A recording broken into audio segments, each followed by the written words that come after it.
Hello students, welcome back to my channel. So अभी हम discuss करेंगे वर्ल्ड वॉर 2। ठीक है। हमने सो फार काफी ज्यादा वर्ल्ड हिस्ट्री के मोस्टली इंपॉर्टेंट टॉपिक्स जो है कवर कर लिए हैं। बाकी अगर कुछ भी रह जाता है, जो छोटे छोटे टॉपिक्स हैं, वो मैं पीवाईक्यू के थ्रू आप लोगों से डिस्कस करती हूँ। आज हम लगभग अब 2-3 लेक्चर्स और रहे हैं। अभी वर्ल्ड वॉर 2 स्टार्ट करते हैं। ठीक है। सबसे पहले आपको ये चीज करना देखना पड़ेगा कि जब वर्ल्ड वॉर 1 खत्म हुआ था तो उसके बाद धीरे धीरे सैंक्शंस लगाए गए थे जर्मनी पे, काफी ज्यादा हार्श। ठीक है। और धीरे धीरे वहां पे नाजी पार्टी का डेवलपमेंट होने लगा था। ठीक है। जो इसे कि हम रीजनल एस्पिरेशंस जो होता है या नेशनल एस्पिरेशंस जो होता है, एक्सट्रीमिज्म जो है, फंडामेंटलिज्म, वो इंक्रीज होने लगा। ठीक है। ऑल दो रशिया और यूएसए एक ही पार्टी थे, बट स्टिल अलाइड पार्टी थे, बट स्टिल उनकी जो आइडियोलॉजीज थी वो काफी ज्यादा डिफरेंट थी। ठीक है। हमने देखा कि वर्ल्ड वॉर 1 के बाद रशिया के अंदर रशियन रिवोल्यूशन होता है, जहाँ पे सोशलिज्म को जो है वो काफी ज्यादा प्रोमिनेंस दी गई। ठीक है। और अमेरिका तो ऑलरेडी कैपिटलिज्म आइडियोलॉजीज को जो है वो फॉलो करता है। आप मेरा लेक्चर नंबर 3 देख सकते हैं, जहाँ पे मैंने सोशलिस्ट आइडियाज और कैपिटलिज्म कम्युनिज्म जो है वो काफी एक्सप्लेन कर रखा है। अगर हम डिवीजन की बात करें तो डिवीजन के अंदर अलाइड पावर्स और एक्सेस पावर, दो पावर बनी थी। ठीक है। अलाइड पावर के अंदर ब्रिटेन थे, विंस्टन चर्चिल उस टाइम पे उनके वहां के प्राइम मिनिस्टर थे। यूएसए में फ्रैंकलिन रूजवेल्ट, फ्रांस के अंदर Charles day Gowalia, and Russia के अंदर स्टालिन थे। ये जो थी वो अलाइड पावर थी, मीन्स ये जो पावर है वो साथ में लड़ रही थी अगेंस्ट एक्सेस पावर। जर्मनी जहाँ पे हिटलर थे, इटली में मिसोलिनी थे, जापान के अंदर एम्परर हिरोहितो तो थे ही, साथ में उनके मिलिट्री कमांडर थे हिडेकी टोजो। ठीक है। तो ये तीन जो थे, ये दोनों आपस में इन लोगों ने अलायंस बनाई थी और ये लोग फाइट कर रहे थे against this allied power. Now अगर हम एरा ऑफ अपीजमेंट की बात अगर हम करते हैं तो स्टार्ट कैसे होता है। वर्ल्ड वॉर 2 जो है वो वर्ल्ड वॉर 1 जैसा नहीं है कि सडनली कोई इवेंट हुआ। वर्ल्ड वॉर 1 के अंदर हमने देखा था कि ऑस्ट्रिया के जो राजा है, किंग है, उनकी डेथ, उनकी हत्या हो जाती है।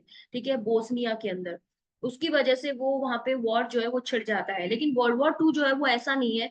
वर्ल्ड वॉर 2 जो है वो हम देखते हैं कि 1931 से 32 के बाद से कंटिन्यूसली अटैक्स, एक दूसरे को अपीस करना, उस तरीके से की जो पॉलिसीज है वो कंटिन्यूसली चल रही थी। ठीक है। एंड में जाके खत्म कब हुआ ये प्रोसेस हम देख सकते हैं वर्ल्ड वॉर 2 के अंदर। बट वर्ल्ड वॉर 2 जो है वो कंटिन्यूसली लगभग 5-6 सालों तक जो है वो चला है और काफी ज्यादा यहाँ पे डिस्ट्रक्शन हुआ था। ठीक है।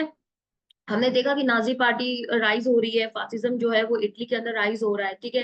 तो यहाँ पे हम देखते हैं कि 1931 के अंदर जापान ने मंचूरिया जो है वो अटैक कर लिया था। अगर हम देखते हैं वर्ल्ड वॉर 2 जो है वो इंपीरियलिस्ट प्लस नेशनलिस्ट दोनों एक रीजन की वजह से है। जापान जो है वो उस टाइम पे धीरे धीरे इंपीरियलिज्म वहां पे स्टार्ट हो रहा था, इंपीरियल पावर थी जापान। जो भी साउथ ईस्ट एशिया की जो कंट्रीज हैं उनको कंटिन्यूसली वो हड़पना चाहती थी, और उनका ये था कि हम लोग जो है वो मिलिट्री सुपीरियर रहे। और जर्मनी का भी ये मानना था, जर्मनी यूरोप के अंदर पूरे एरियाज जो है वो हड़प रहे थे, क्योंकि जर्मनी में हिटलर का जो ये मोटो था कि जितना ज्यादा एरिया में आपका एम्पायर होगा या एरिया होगा, आपकी कंट्री होगी, उतने ही ज्यादा सुपर पावर, उतने ही पावरफुल आप होंगे। बेसिकली वो बदला भी था जो उनके रिवेंज था, जिसको हम कह सकते हैं वर्ल्ड वॉर 1 के बाद जो उनपे सैंक्शंस लगाए थे उसके लिए। तो 1931 के अंदर जापान ने मंचूरिया को कैप्चर कर लिया था। लेकिन अगर उसके बाद भी उन पे कोई भी सैंक्शंस और मिलिट्री अटैक्स नहीं लगाए गए थे, क्यों? क्योंकि ये एरा जो है 1931 से 1939 का, वो एरा को एरा ऑफ अपीजमेंट बोला जाता है। यहाँ पे एक पावर दूसरी पावर को अपीज कर रही है ताकि कोई भी मिलिट्री अटैक जो है वो छिपके कोई कंट्री ना कर दे। क्योंकि वर्ल्ड वॉर 1 में ऐसा ही हुआ था कि छिपके अलायंसेस बन रही थी, एक कंट्री दूसरी कंट्री की हेल्प कर रही थी छिप छिप के। तो ऐसा ना हो, खुले आम अटैक तो हो नहीं रहे थे, तो एक दूसरे को अपीस किया जा रहा था ताकि वो फ्यूचर में उन दोनों का बेनिफिट रहे एक दूसरे के लिए। 1934 के अंदर हिटलर ने अपना जो जर्मनी के अंदर जो उनपे सैंक्शंस लगाए थे, आर्मी नहीं कर सकते हैं वो, अपनी वेपन्स नहीं प्रोड्यूस कर सकते हैं, बट जर्मनी में हिटलर की पार्टी के टाइम पे उन्होंने काफी ज्यादा अपनी जो मिलिट्री स्ट्रेंथ है वो इंक्रीज कर दी थी 6 लाख तक। देन 1935 के अंदर एंग्लो जर्मन एक ट्रीटी साइन की गई थी कि ब्रिटेन जो है, जो कि जर्मनी का जो राइट्स है to build naval force equal to only 35%, उसको रिकॉग्नाइज करेगा, क्योंकि वहां पे नेवल पावर जो थी वो सबसे ज्यादा सुप्रीम थी पूरे यूरोप के अंदर, ब्रिटेन। ठीक है। तो जर्मनी भी इंक्रीज कर रहा था, बट दोनों एक दूसरे के साथ ट्रीटी साइन कर ली ताकि फ्यूचर में कभी भी इस तरीके के सैंक्शंस ना लगे और दोनों एक दूसरे को अपीज करते रहे।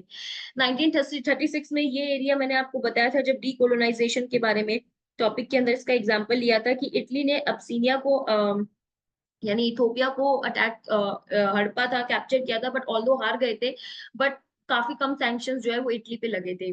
ठीक है, उसके बाद अगर हम देखते हैं कि हिटलर ने अपनी ट्रूप्स जो है वो राइनलैंड के बीच में, राइनलैंड पे भी भेजी थी। That was a demilitarisation zone, जो कि हमने वियना कांग्रेस में डिस्कस किया था कि इस एरिया को डीमिलिटराइजेशन कर दिया था। That is a area between France and Germany, but still German Hitler ने अपनी वहां पे ट्रूप्स जो है वो भेजी थी बैठाने के लिए। ठीक है, जर्मनी ने जो अटैक किया और ऑस्ट्रिया को भी अनेक्स कर दिया था। ठीक है, लेकिन इसके बाद हिटलर ने डिमांड की थी कि उनको चेकोस्लोवाकिया दिया जाए, सुडाटेन लैंड जो है वो इस तरीके से प्रोवाइड किया जाए। 1938 के अंदर एक कॉन्फ्रेंस बनी थी जहां पे चेकोस्लोवाकिया प्रेजेंट नहीं था, लेकिन ब्रिटेन और फ्रांस ने अग्री किया कि चेकोस्लोवाकिया जो है वो हिटलर को दे दिया जाएगा क्योंकि हिटलर ने उसको ऑक्यूपाई कर लिया है। नाउ कैन यू इमेजिन कि हिटलर की पावर जो है उस टाइम पे, नाजी पार्टी का जो राइज है वो कितना ज्यादा था और कितना ज्यादा डेटरेंस बना रखा था वह जर्मनी ने ब्रिटेन एंड फ्रांस पे, कि जो एरिया चेकोस्लोवाकिया एरिया जिस जो लेने के लिए मना कर दिया था जो कि ऑस्ट्रिया का था, बट स्टिल जब हिटलर ने डिमांड की तो चेकोस्लोवाकिया उस कॉन्फ्रेंस में प्रेजेंट नहीं है, म्यूनिक कॉन्फ्रेंस में, बट ब्रिटेन एंड फ्रांस ने चेकोस्लोवाकिया के बिहाफ पे डिक्लेयर कर दिया कि that will be given to Hitler. Then Germany and Soviet ने एक पैक्ट साइन किया था 1939 के अंदर, जिन्होंने ये बोला था कि सीक्रेट पैक्ट कि हम लोग एक पोलैंड पे अटैक करेंगे तो ईस्टर्न, और जो ये जो ईस्टर्न पार्ट है वो पोलैंड का वो यूएसएसआर लेगा और वेस्टर्न जो है वो जर्मनी लेगा, तो दोनों जो है वो पोलैंड को डिवाइड कर देंगे। ठीक है, और यूएसएसआर ने ये अश्योर किया था कि अ, वो जो है वो कैप्चर करेंगे एस्टोनिया, लाटविया, लिथुआनिया। ठीक है, उसके बाद अगर हम बात करें तो हिटलर जो है वो ऑस्ट्रियन चांसलर से मिले थे और उनको एक अग्रीमेंट फोर्स कराने के लिए किया था कि नाजी को ऑस्ट्रियन गवर्नमेंट के अंदर काफी ज्यादा पोजीशन दो। तो इसकी वजह से ऑस्ट्रियन, आपको पता होगा वर्ल्ड वॉर 2 के अंदर ऑस्ट्रिया एज सच इन्वॉल्व नहीं था, बट ऑस्ट्रिया के जो सोल्जर्स थे वो नाजी जर्मनी से बिलोंग करते थे। ठीक है, वहां पे जूस को काफी ज्यादा मारा गया, उनको हटाया गया पोजीशन से, और वो पोजीशंस वेकेट करके नाजी पार्टी को और वहां के सोल्जर्स को दी गई। स्पेनिश सिविल वॉर एक इम्पॉर्टेंट इवेंट है, अगर हम देखते हैं कुछ कुछ इवेंट्स देखेंगे। ठीक है, हम इसके अंदर, ठीक है, तो स्पेनिश सिविल वॉर अगर हम देखते हैं तो 1936 के अंदर स्पेन के अंदर एक पॉपुलर फ्रंट गवर्नमेंट बनी थी। ठीक है, और फासिस्ट फोर्सेस ने वहां पे डिफीट कर दिया था वहां पे। ठीक है, जब वहां पे एक फलांगे जिसको बोलते हैं, that is a fascist party of Spain and other right wing party, they try to overthrow the popular front. ठीक है, वहां पे आर्मी जनरल्स जो है वहां पे वो फासिस्ट ग्रुप के साथ है। ठीक है, जिसका नाम था स्पेशली जनरल फ्रैंको, जिन्होंने अपनी आर्मी जो है वो लीड की थी from Spain to Morocco and joining the Spain rebellions. मतलब बेसिकली वहां की गवर्नमेंट के अगेंस्ट जो है वो रेबेल किया जा रहा था, और वहां पे रेबेल करने वालों में से थे फाजी एंड नाजी के लोग।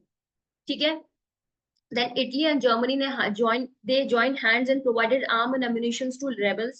And at the same time, Britain, USA and France followed non-intervention policy. उन्होंने कहा स्पेन के अंदर वॉर हो रहा है, स्पेन की गवर्नमेंट है, वहां के रेबल जो है वो इटली और जर्मनी के हैं, वो आपस में लड़ रहे हैं, हम इंटरवीन करेंगे तो हम पे भी हो सकता है कि अटैक कर दिया जाए। No, can you imagine, this is a deterrence policy. मतलब स्पेन पे अटैक किया गया है इस तरीके से कि फ्रांस और जो ब्रिटेन है वो डर जाए। तो Britain, France and USA decided to not to follow intervene in this. ठीक है, उसके बाद स्पेनिश पॉपुलेशन ने अपने गवर्नमेंट को सपोर्ट किया। ठीक है, बहुत सारे लोग इस मैसेकर के अंदर मारे गए और फाइनली वहां पे फासिस्ट एट्रोसिटीज जो है वो क्रिएट की गई। ठीक है, तो स्पेन का जो मोस्टली पार्ट है वो फासिस्ट यानी जर्मनी को दिया गया। ठीक है, और बट वहां की जो गवर्नमेंट है वो फिर ब्रिटेन, फ्रांस और यूएसए ने उसको एक्सेप्ट किया। तो ऐसा बोला जाता है कि किस तरीके से फासिस्ट और नाजी ने अपने सोल्जर्स जो है गवर्नमेंट को कराने के लिए वहां पे भेजा और उसको राजा को वहां को कूप कराया, और फाइनली ब्रिटेन, फ्रांस और यूएसए ने इस चीज को एक्सेप्ट भी किया। तो this is a biggest example of appeasement. ठीक है ना, अब हम बात करते हैं तो धीरे धीरे जर्मनी ने ऑस्ट्रिया के एरियाज कैप्चर कर लिए, देन चेकोस्लोवाकिया कैप्चर कर लिया। ठीक है, और बेसिकली नाजी ने हिटलर ने जब ये चेकोस्लोवाकिया कैप्चर किया था तो उन्होंने ये बोला था कि बेसिकली ये एरिया जो है वो जर्मनी का ही एरिया है।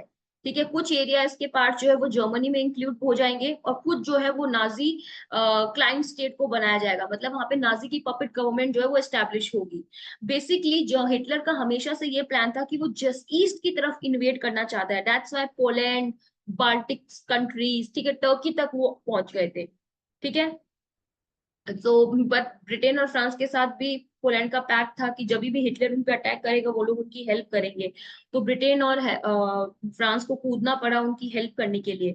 बट 1940 के अंदर हिटलर ने एक स्टेटमेंट दिया था कि what we did in Poland that will be fulfilled in France and Britain, मतलब वो सेम चीज जो है वो ब्रिटेन और फ्रांस की तरफ भी की जाएगी। ये चीज आप एक मान मान के चलना कि हिटलर जो है वो हमेशा एक साइलेंट अटैक करते थे। साइलेंट अटैक मतलब कि छिप के अटैक करना। सेकेंडली, हिटलर ने हमेशा अपनी आर्मी जो है वो डिवाइड कर रखी थी 3 से 4 फ्रंट्स पे, कि एक जो है वो फ्रांस की तरफ रहेगी, एक जो है वो पोलैंड ईस्ट की तरफ रहेगी और एक जो है वो साउथ की तरफ जाएगी। कि इन केस अगर वो फ्रांस साउथ से अटैक, फ्रांस के साथ उनके साउथ से वॉर होता है तो वो फ्रांस में ऊपर की जो फॉरेस्ट है वहां से जाके उनका अटैक कर देंगे। तो हिटलर हमेशा इस टेक्निक को रेडी रखते थे। सेकेंडली, मैंने आपके साथ एक टेक्निक शेयर करी थी स्टार्टिंग के अंदर कि हिटलर जो है, जर्मन्स जो है वो हमेशा एक ब्लिट्जक वॉर टेक्निक होती है उसको फॉलो करते हैं। मेरे को एग्जैक्ट प्रोनाउंसिएशन नहीं आ रहा है, कि बहुत जल्दी जल्दी जल्दी जल्दी जाते हैं, अटैक करते हैं और कैप्चर कर लेते हैं उस एरिया को, और कंटिन्यूसली उनको सप्लाई जो है वो अपने साथ लेके चलते हैं। साथ लेके एज इन कि जैसे मान लो एक किसी एरिया को कैप्चर किया, वहां के लोगों को मारा, वहां पे जो फूड सप्लाई वगैरह है वो वहां पे ले ली। तो ये जो है वो काफी ब्यूटीफुली एक नेटफ्लिक्स के अंदर डॉक्यूमेंट्रीज है, world war 2 in colours, world war 2 in front line, important battles of world war 2। तो आप, मेरी 3 4 डॉक्यूमेंट्रीज है जो कि मैंने देखी थी, तो मुझे ऐसा लगता है कि कोई बहुत अच्छी वर्थ वॉचिंग है।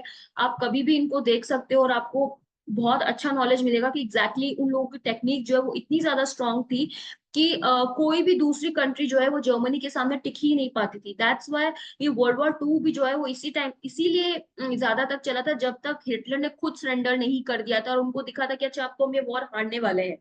ठीक है, बाकी ये वॉर जो है वो कंटिन्यूसली चलता ही रहता। अगर हिटलर खुद सुसाइड नहीं करता तो शायद ये वॉर और आगे तक जाता। एनीवेज, तो जर्मन ने फ्रांस पे अटैक किया, लाइक नेदरलैंड के थ्रू, बेल्जियम के थ्रू। ठीक है, फ्रांस हमेशा सरेंडर कर देता था। ठीक है, तो ऐसा देखा जाता है कि हिटलर ने ईस्ट की तरफ अटैक करके, नॉर्थ की, साउथ की तरफ अटैक करके, मोस्ट ऑफ द एरिया जो है, हाफ से ज्यादा यूरोप जो है वो जर्मनी के अंडर था। ठीक है, और धीरे धीरे ब्रिटेन पे भी उन्होंने अटैक किया जर्मनी ने। बट आपको एक चीज समझना पड़ेगा कि जब जर्मनी जो है उसने कभी भी नेवी के थ्रू अटैक नहीं किया, क्योंकि आप देखते हो ब्रिटेन जो है वो एक आइलैंड है, उनकी वहां पे एक स्ट्रेट आती है बीच में जो कि अलग करती है बाकी कंट्रीज के, यूरोप की कंट्रीज को ब्रिटेन से। तो नेवी जो है वहां से तो अटैक करना पॉसिबल नहीं है, क्योंकि नेवी जो है ब्रिटेन की वो काफी ज्यादा स्ट्रांग थी। तो जर्मनी ने एयर एयर फ्रंट से अटैक किया था लंदन पे। मतलब वहां पे ऐसी कंडीशन हो गई थी कि लंदन वॉज बर्निंग। ठीक है, चर्चिल ने मतलब बहुत ज्यादा इंटरवीन किया था। इनफैक्ट वो डायरेक्ट इंटरवीन नहीं कर रहे थे क्योंकि उनको पता था कि जर्मनी के फोर्सेस से वो जीत ही नहीं सकते हैं। ठीक है, तो उन्होंने यूएसए को लिटरली बेग किया कि please help us, but Roosevelt ने बोला कि we are not going into any foreign war. ठीक है, Hitler has not attacked us, then why we should attack Hitler. उनकी पॉलिसी क्लियर थी, अमेरिका ने कभी भी नॉन इंटरवेंशन की पॉलिसी अडॉप्ट करके रखी थी। उन्होंने सिर्फ और सिर्फ एड दिए थे ब्रिट कंट्रीज को आर्म्स एंड एमिनेशन के थ्रू, उसके अलावा उन्होंने डायरेक्टली कभी भी इंटरवेंशन नहीं किया था। रिमेंबर, एड्स दिए थे वेपनरी के थ्रू। ठीक है, लेकिन वहां पे भी यूएसए में भी पब्लिक ओपिनियन थे दो तरीके के, कि यूएसए को सिर्फ एड देना चाहिए, ठीक है, नहीं अटैक करना चाहिए। देन दे हैव देन धीरे धीरे हिटलर ने एक ऑपरेशन बारबोसा अटैक किया था। आप सब इनको एग्जाम्पल के थ्रू लिख सकते हो, क्योंकि वर्ल्ड वॉर 2 की कोई एज सच कोई प्रॉपर हिस्ट्री नहीं है, इस तरीके से इवेंट्स नहीं है जिसकी वजह से एक कोई पर्टिकुलर डे जो है वो मान सकते हैं कि वर्ल्ड वॉर 2 वही हुआ। there were lot of attacks, so you can mention these as an example, like operation Barbarossa. ये जो यूएसएसआर को अटैक करने के लिए था, it was a considered as a biggest invasion in human history. उसके बाद उन्होंने यूक्रेन कैप्चर कर लिया। जर्मनी अपनी आर्मी को, मैंने आपको बताया, 3 पार्ट में, 2 पार्ट में डिवाइड करके रखती है, एक ईस्टर्न की तरफ, एक नॉर्थ की तरफ और एक साउथ की तरफ। ठीक है, इस तरीके से जर्मनी ने काफी ज्यादा चीजें अटैक कर ली थी। जर्मन ने फ्रांस की कॉलोनीज ले ली थी, ब्रिटेन की कॉलोनीज ले ली थी अफ्रीका के अंदर। तो इस तरीके से उन्होंने लीबिया भी ले लिया, नॉर्थ अफ्रीका भी ले लिया, मिडिल ईस्ट भी ले लिया, नॉर्वे, स्वीडन, फिनलैंड तक ले लिया था। तो जर्मनी जो है वो काफी ज्यादा पावरफुल उस टाइम पे बन गया था। ठीक है ना। ये हुआ जर्मनी का। इटली भी धीरे धीरे काफी चीजें कर रही थी, बट इटली ऑल्दो इतना अग्रेसिव नहीं था। मैंने आपको फासिज्म और नाजिज्म के अंदर डिफरेंस के अंदर भी बताया था कि इटली इतना सिर्फ अपने लोकल एरिया तक लिमिटेड था, बट नाजी जो है वो पूरे सब जगह फैलना चाहता था, नाजी पॉलिसी, नाजिज्म। ठीक है। और सिमिलरली अब जापान देखो, तो Japan, I told you, it was considered as a imperial power, जो साउथ ईस्ट एशिया में जो भी थे, चाइना, मंचूरिया, हांगकांग, फिलीपींस, वहां पे ये अटैक करते थे और वहां पे कॉलोनीज धीरे धीरे बनाने लग गए थे। ठीक है। लेकिन प्रॉब्लम तब आई थी जब आपको मैं, I did not attach map here, I should have attached it. अगर आप मैप देखोगे तो आप ये देखोगे कि जो पैसिफिक ओशियन है उधर, उस वहां पे यूएसए भी धीरे धीरे, यूएसए की भी बहुत सारी कॉलोनीज थी। ठीक है। काफी ज्यादा कॉलोनीज थी। तो जो एक कहते हैं ना, हवाई एक आइलैंड है पर्ल हार्बर। ठीक है। वहां पे जापान ने बॉम्ब ड्रॉप कर दिया था। ठीक है, अटैक कर दिया था, क्योंकि वो यूएसए के जस्ट बिल्कुल नजदीक में है। ठीक है। यूएसए ने ये जापान ने किस लिए अटैक किया था, क्योंकि यूएसए जो है वो डायरेक्टली इंटरवेंशन नहीं कर रहा था, बट इनडायरेक्ट इंटरवेंशन कंटिन्यूसली था। जापान और यूएसए के बीच में बहुत ज्यादा कॉन्फ्लिक्ट्स थे, क्योंकि उसकी जो ईस्टर्न कॉलोनीज है, जो पैसिफिक ओशन के अंदर कॉलोनीज है, वो अमेरिका की भी वहां पे कॉलोनीज है और वहां पे जापान की भी कॉलोनीज है, तो दोनों में बहुत ज्यादा कॉन्फ्लिक्ट रहता है। ये प्रॉब्लम बहुत ज्यादा एस्केलेट तब हुई जब USA actually stop copper, iron, steel to Japan, और ये होप कर रहा था कि जापान जो है वो जर्मनी का साइड नहीं लेगा और जापान की जो एक्सपेंशन पॉलिसीज है वो खत्म हो जाएगी, बट ऐसा हुआ नहीं। फिर फाइनली बहुत ज्यादा एस्केलेटेड तब हुआ जब अमेरिका ने अपना जो ऑयल है जापान को, जो कि जापान 80% ऑयल अमेरिका से लेता था, और जब अमेरिका ने उसको बेचना बंद कर दिया। ठीक है। और सिर्फ एक कंडीशन रखी कि हम आपको ऑयल तभी देंगे जब आप अपनी सारी फोर्सेस जो है वो चाइना से हटा लोगे और जर्मनी के साथ अपनी अलायंसेस जो है वो खत्म कर दोगे। और जापान ने इस टाइम पे ये फॉलो नहीं किया था। जापान की भी काफी सारी डॉक्यूमेंट्रीज है जिसमें आप देखोगे कि they follow aggressive military follow करते थे, वो एंड तक सरेंडर नहीं करते थे। इनफैक्ट ब्रिटेन और जब जापान की भी काफी छोटे छोटे बैटल्स हुए थे ड्यूरिंग वर्ल्ड वॉर 2 फेज के अंदर, तो जापान ने कभी भी सरेंडर नहीं किया था। उनकी ये पॉलिसी थी कि last man should fight, even last man should fight, मतलब आखिरी इंसान तक इंसान को फाइट करते रहना है। तो जापान ने डिसाइड किया कि वो मिलिट्री बेसिस पे, जो यूएसए की मिलिट्री बेसिस है वहां पे अटैक करेगा, and hence he Japan attack Pearl Harbor. ठीक है। अब जब वहां पे पर्ल हार्बर पे अटैक हुआ तो ऑब्वियसली यूएसए ने वहां पे हिरोशिमा और नागासाकी पे बॉम्ब जो है वो ड्रॉप कर दिए थे, और ट्रूमैन जो उस टाइम पे प्रेसिडेंट थे ने डिसाइडेड कि हम जो है वो धीरे धीरे बॉम्ब डिप्लॉय करेंगे, और 2 साल के बाद उन्होंने वहां पे अटैक कर दिया था। ठीक है। वॉर कंटिन्यूसली चल रहा था। एक तरीके से आप देखो, जापान अलग लड़ रहा था यूएसए से, यूएसए वाले फ्रंट पे, जर्मनी जो है वो अलग लड़ रहे थे ब्रिटेन एंड फ्रांस से, बट यूएसए ने डायरेक्टली इंटरवीन नहीं किया था। ठीक है, अभी तक। ठीक है। हिरोशिमा नागासाकी लेटर ऑन हुआ था, अभी उन्होंने बॉम्ब्स जो है वो डिप्लॉय करना, उनकी टेक्निक जो है वो बनानी, ये सब शुरू कर दी थी। रशिया भी ऑलरेडी अपार्ट था, क्योंकि जर्मनी जो है वो रशिया के एरियाज लाइक बाल्टिक स्टेट्स और यूक्रेन ये सब एक्सपेंशन कर दिया, और जर्मनी की ट्रूप धीरे धीरे रशिया तक भी पहुंच रही थी। बट प्रॉब्लम, मैंने आपको बताया था, जर्मन और रशिया के साथ सिर्फ एक ही प्रॉब्लम रहती है। जाके आपने देखा था नेपोलियन भी जब रशिया तक गया था तो एक ही प्रॉब्लम थी कि ये लोग सर्दी में वहां की विंटर्स में सरवाइव नहीं कर पाते हैं साइबेरियन रीजन के अंदर, मॉस्को तो पहुंचते पहुंचते इनकी हालत खराब हो जाती है। Same happen with Germany. ठीक है। वहां पे यूएसएसआर के अंदर विंटर्स के अंदर उनको बहुत मुश्किल था वहां पे उनके साथ फाइट करना। ठीक है। तो वहां पे भी जो बैटल है वो काफी बहुत ही अट्रोसिटीज दिखाई गई है कि किस तरीके से जर्मन फोर्सेस ने भी साइबेरियन रीजन के अंदर अट्रोसिटी दिखाई। बेसिकली हिटलर ने अपनी जो कहते हैं ना, यूरोपियन कंट्रीज के लोगों को बहुत सारे सेक्शंस में डिवाइड कर रखा था। लाइक सेक्शन ए बहुत अच्छे लोग, आर्यन रेस, सेक्शन 2 थोड़े कंपेरेटिवली उस उनसे नीचे, देन सेक्शन सी, रशियन को वो सबसे सेक्शन डी में मानते थे, सेक्शन 4, कि ये लोग तो मतलब दे आर, मतलब लिटरली बहुत बुरी बुरी लाइंस जो उस डॉक्यूमेंट्री में दिखाई गई है, जो हिटलर ने अपने स्पीचेस में बोली है। ठीक है। तो रशियंस को तो उन्होंने बहुत बुरी तरीके से जाके मारा था, लेकिन धीरे धीरे जब विंटर्स बढ़ रही थी तो काफी ज्यादा प्रॉब्लम्स थी, और वहां पे उनको खाने तक का नहीं मिलता था। जर्मन आर्मी को। तो वो लोग क्या करते थे, साइबेरियन रीजन के अंदर जो भी घर थे उनको बर्न कर देते थे, और वहां पे लोगों की लाश का लीवर लीवर उनका तोड़ के वो लोग खाना वाना खाते थे, घोड़े के लीवर को तोड़ के वो लोग खाना खाते थे। इस तरीके से जर्मन आर्मी जो है वो धीरे धीरे साइबेरियन रीजन के अंदर सरवाइव की थी। बट जैसे जैसे विंटर बढ़ती गई, जर्मन ट्रूप्स जो है वो काफी ज्यादा प्रॉब्लम फेस कर रहे थे, जिसकी वजह से काफी ज्यादा उनके लिए मुश्किल हो गया था। और जैसे जैसे वहां पे मुश्किल हुआ, तो हिटलर ने अपनी जो आर्मी जो कि दूसरे फ्रंट पे लड़ रही थी फ्रांस से, उनको बुलाया हेल्प करने के लिए। तो वहां से आर्मी विड्रॉ की, तो यूएसए ने अपनी आर्मी भेजी, सॉरी ब्रिटेन ने अपनी आर्मी भेजी, ताकि वो लोग फ्रांस के लोगों को बचा सके।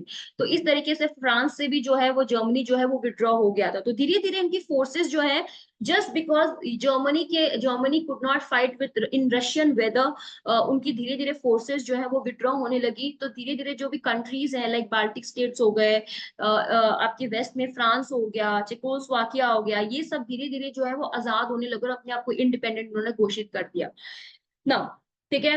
अब पोस्टडम डिक्लेरेशन डिसाइड किया गया 1945 के अंदर, जिसके अंदर यूएसए, ब्रिटेन और चाइना, क्योंकि इंपीरियल चाइना जो है वो कॉलोनी थी, जापान की कंटिन्यूसली अटैक हो रहे थे, तो उन्होंने डिसाइड किया कि जापान का अनकंडीशनल सरेंडर किया जाएगा। लेकिन अगर ये नहीं होता है तो प्रॉपर उनपे बहुत ज्यादा डिस्ट्रक्शन हो सकता है, तो हम अटैक करेंगे। जापान ने मना कर दिया। जब जापान ने मना कर दिया, तो ट्रूमैन ने डिक्लेयर किया अपने ही कंट्री के अंदर that we will put a bomb on Hiroshima and Nagasaki. ठीक है। लेकिन जापान ने इस चीज को सीरियसली नहीं लिया, क्योंकि उनको नहीं पता था कि अमेरिका जो है वो इस तरीके से बॉम्ब जो है वो डिप्लॉय कर रहा है, न्यूक्लियर बॉम्ब डिप्लॉय कर रहा है। But it happened. एंड इस पे भी एक बहुत ही ब्यूटीफुल डॉक्यूमेंट्री जो है वो दी गई है, एपिसोड दिया गया है कि किस तरीके से जापानीज पे, हिरोशिमा और नागासाकी पे बॉम्ब डिप्लॉय किया गया और फेंका गया, और पूरी कंट्रीज जो है वो तहस नहस हो गई। उसके इम्पैक्ट जो है वो आज भी देखने को मिलते हैं। ठीक है। लेकिन उसके बाद भी जापान ने सरेंडर नहीं किया। यूएसएसआर ने मंचूरिया पे अटैक किया, क्योंकि मंचूरिया की जो नजदीकियां हैं, चाइना जो का रीजन जो है वो यूएसएसआर के नजदीक है। तो इस तरीके से यूएसए और यूएसएसआर ने मिलकर जापान की टेरिटरीज पे अटैक किया, जो भी उनकी साउथ ईस्ट एशिया के अंदर थी। बट फाइनली जापान में सरेंडर हुआ। जापान के सोल्जर्स इससे काफी ज्यादा अपसेट हुए कि किंग ने क्यों सरेंडर कर दिया, हमें तो एंड तक लड़ा था। एज आई टोल्ड यू, दे उनकी एक पॉलिसी थी कि एंड तक सोल्जर जो है वो लड़ेगा। उनकी मूवीज में भी यही देखने को मिलता है। लेकिन ये 7 साल के बाद जापान ने फाइनली मतलब जापान जो है वो अलाइड पावर लाइक उनके कब्जे में था, और 1952 के अंदर आजाद हुआ था। देन बैटल ऑफ गजाला बहुत ज्यादा फेमस है। यहाँ पे जापान ने मलाया इनफैक्ट अलास्का तक को कैप्चर कर लिया था। द बैटल ऑफ मिडवे बहुत ज्यादा फेमस है, जो यूएसए और जापान के बीच में हुआ था, like via air strike and naval attack. ठीक है। अगर हम इस तरीके से देखें, तो जब जर्मनी, यहाँ पे जापान की बात हुई, जर्मनी दूसरे साइड में स्टालिनग्राड तक फंस गए थे, क्योंकि वहां पे नवंबर स्टार्ट हो गया था। और जर्मन आर्मी ने वहां पे धीरे धीरे सरेंडर करना शुरू कर दिया था, क्योंकि वो लोग सरवाइव नहीं कर पा रहे थे। एंड वहां पे दूसरी जगह बैटल ऑफ एलामीन हुआ था, जहाँ पे इजिप्ट के अंदर ब्रिटेन की आर्मी ने जर्मनी को डिफीट कर दिया था। ठीक है। तो इस तरीके से बहुत ज्यादा जो बैटल्स थे, African colonies means allied power और एक्सेस पावर की जो कॉलोनीज थी, वहां पे भी लड़े गए थे, जहाँ पे एक दूसरे को मारा गया और काफी ज्यादा सोल्जर्स जो है वो परेशान हुए थे। देन फाइनली जब अटैक वगैरह, जब जर्मन आर्मी काफी ज्यादा वीक पड़ने लगी, धीरे धीरे फ्रंट्स पे हारने लगी, तो इटली का इन्वेजन कर दिया था और मिसोलिनी को फॉल करवा दिया। But he flu. तो इटालियन फोर्सेस जो है वो उन्होंने स्विच कर दिया अपना साइड, और अलाइड फोर्सेस को ज्वाइन करके जर्मनी पे वॉर डिक्लेयर कर दिया। Although it was a quite forceful, क्योंकि आपको सिर्फ हमें बुक्स में ये पढ़ने को मिलता है कि जर्मनी जो है वो, नाजी पार्टी जो है वो काफी ज्यादा मतलब एट्रोसिटीज की है। ऑल्दो उन्होंने एट्रोसिटीज की है, बट वहां पे जो सिस्टम चल रहा था उस टाइम पे यूरोप के अंदर, नेशनलिज्म की जो फीलिंग थी। लेकिन आपने देखा होगा वियना कांग्रेस के बाद किस तरीके से वहां पे धीरे धीरे फिर से राजा बैठने लगे, डेस्पोटिज्म चालू होने लग गया। तो वहां की जनता लिटरली परेशान थी। तो डॉक्यूमेंट्री में सब कुछ दिखाया है कि जब जर्मन फोर्सेस वहां पे जाती है, तो लोग उनको लिटरली पैर छूते हैं, उनके उनको किस करते हैं कि वाह। और फिर से यूरोप के अंदर आफ्टर नेपोलियन एक मसीहा आया है, जो हमें अपने राजा से बचाएगा और अपना रूल यहाँ पे स्टैब्लिश करेगा, और उसके अंदर हम ग्रो करेंगे। Now can you believe, Nazi party का ऑल्दो बहुत ज्यादा एक्सट्रीमिज्म, नेशनलिज्म दिखाया गया है, नासिज्म दिखाया गया है, बट वहां पे उनको काफी ज्यादा अप्रिशिएट किया जाने लगा था। तो जर्मन फोर्सेस जब धीरे धीरे कंट्री से विड्रॉ करने लगी थी, जब कंट्रीज इंडिपेंडेंट होने लग गई थी, तब भी वो वहाँ वहाँ के राजा से और वहाँ के जो मोनार्क्स थे या फिर जो वहाँ पे रूल नहीं कर पा रहे थे, वहां पे काफी ज्यादा परेशान थे। तो इट इज वो ऐसा नहीं है कि नाजी पार्टी सिर्फ नेगेटिव प्रोपेगेंडा पे था या चल रहा था, वो काफी ज्यादा पॉजिटिव भी वहां पे लोगों को पसंद किया, लोगों ने इनको पसंद किया गया है। बट धीरे धीरे इस तरीके से बैटल्स हुए, फ्रांस को आजाद कराया, इटली को इन्वेड करके अपनी तरफ मिला लिया। एक बैटल ऑफ बर्ज हुआ था जो कि काफी ज्यादा फेमस है। ठीक है, ये हुआ था फ्रांस के फॉरेस्ट के अंदर हुआ था। फाइनली याल्टा कॉन्फ्रेंस हुई थी क्रीमिया के अंदर, और उसके अंदर ये डिक्लेयर किया गया था कि अगर कोई भी कंट्री वॉर जर्मनी के साथ डिक्लेयर करना चाहती है तो वो अलाइड फोर्सेस को ज्वाइन कर सकती है और जर्मनी पे अटैक कर सकती है। तो अगर 1945 तक देखे, देखो स्टार्ट हुई थी ये चीजें 39 से स्टार्ट होनी चालू हुई थी, 38 39 से। 45 के अंदर जब जर्मनी को ये लगा, हिटलर को जब ये लगा कि जर्मनी जो है वो मोस्टली फ्रंट से अब हार रही है, क्योंकि रशिया के अंदर ही उनकी सबसे बड़ी डिफीट थी, वहां पे उनकी अगर फोर्सेस डिफीट नहीं होती तो फ्रांस और ब्रिटेन ने 100% सरेंडर कर दिया था। मतलब उनको कोई चांस ही नहीं था कि वो इस बैटल को जीत सकते हैं। इनफैक्ट उनकी उनकी तो सबसे ज्यादा पॉपुलेशन यहाँ पे खराब हुई है। ठीक है, तो हिटलर ने अपने आप को गोली मार दी, और हिटलर ने जो अपने आप को गोली मारी, तो वहीं पे ऐसा बोला जाता है कि वर्ल्ड वॉर 2 का जो है वो सरेंडर माना जाता है जर्मनी का, और खत्म हो जाता है। इसके बाद काफी ज्यादा हम इम्पैक्ट जो है वो आप खुद से देखिए कि कैसे क्या इम्पैक्ट हुआ होगा। इसके बाद जो डेवलपमेंट्स होते हैं उनकी भी मैं सीरीज जो है वो नेक्स्ट स्लाइड में आपके साथ डिस्कस करूंगी। ठीक है, तो मैं आपको एक रिकमेंड करूंगी कि आप अपने लेक्चर्स तो देखिए ही देखिए, बुक्स भी पढ़िए जितना आप पढ़ सकते हैं, बट जो आपकी विजुअल मेमोरी होती है वो काफी ज्यादा आपको हेल्प करती है to understand the whole event. हम हमेशा कभी भी एक पार्टी को कभी भी ब्लेम नहीं कर सकते कि उन्होंने कितनी ज्यादा एट्रोसिटी की, उसके पीछे बहुत सारे रीजंस थे। एक एविल्स ऑफ हिटलर करके भी है, ठीक है, वो भी आप देख सकते हो। और मैन काम्फ माई स्ट्रगल जो हिटलर ने अपनी बायोग्राफी लिखी थी, ऑटोबायोग्राफी, उस पे भी उन्होंने काफी ज्यादा एक्सप्लेनेशन दिया है कि किस तरीके से वो मतलब किस तरीके से वो इतने फंडामेंटलिस्ट बने, because he was a painter, he was a theatre artist. Austria के अंदर रहते थे, वर्ल्ड वॉर 1 के अंदर सोल्जर थे ये, बट किस तरीके से धीरे धीरे इन्होंने पार्टी स्टैब्लिश की वो काफी अच्छे तरीके से डॉक्यूमेंट्रीज के थ्रू एक्सप्लेन किया हुआ है। तो आई रिकमेंड यू कि किस तरीके की डॉक्यूमेंट्रीज जो है यू मस्ट वॉच, ताकि आपकी जो अंडरस्टैंडिंग है और आपकी जो एनालिसिस है उसके अंदर वो आपको हेल्प करे। इवन दो अगर आपके पास और भी कोई डॉक्यूमेंट्रीज हो या फिर कोई और इन्फॉर्मेशन हो related to world war 2, you can always mention in the comment section. Till now, thank you so much.